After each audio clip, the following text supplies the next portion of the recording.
A Jacksonville pediatric dentist trying to get Medicaid fraud charges against him thrown out. Dr. Howard S. Schneider pleaded not guilty to those charges today. Dr. Schneider has not appeared at his court hearings in recent months until now, when he was ordered by a judge to appear. Channel 4's Scott Johnson sat in on Schneider's meeting with the judge and joins us live with what's next. Scott? Well, next is they have to determine whether or not these charges can be thrown out, because Dr. Schneider's lawyers in court today filed a motion saying that there's no merit. These charges are too vague and should be thrown out.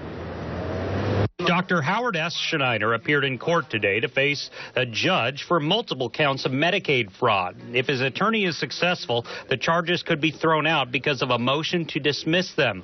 Gene Nichols is an attorney not affiliated with the case who says Judge Angela Cox will thoroughly and fairly review this attempt to drop the charges at a hearing tomorrow afternoon. She's very fair. She's very by the book, and she will be by the book from beginning to end. If there's a motion to dismiss to be granted, she'll grant it. She won't even blink. But if it needs to be denied, she won't even blink. She'll deny it. Your attorney's saying not guilty, sir. So are you saying you're not guilty of these claims of Medicaid fraud? I attempted to question Dr. Schneider as he left court today unsuccessfully, because Schneider is now quite experienced in dealing with media scrutiny after the allegations by parents surfaced last year that he was mistreating children, and the story went national. But now those same children will have to be protected if this goes to trial. This is a motion filed by the state attorney's office to protect the children who are going to be named in the Medicaid fraud cases. The state requests that the defendant and his counsel do not use this sensitive material in an improper way to harass or intimidate witnesses. As Dr. Schneider was leaving court, I also attempted to talk with his attorney, Bill Shepard, but no comment there as well. Mr. Shepard, can you comment? Do you have anything to say, sir?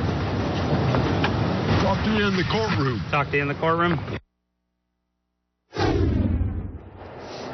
And tomorrow, both sides will be in the courtroom to discuss this issue of possibly having these things thrown out. Dr. Schneider does not need to show up. The judge only requiring him to be present today. He even tried to get out of this one, but the judge did want him to be here at his arraignment, but he's out of having to be in the courtroom for any future proceedings short of a trial or a plea deal. We're live at the courthouse. Scott Johnson, Channel 4, the local station.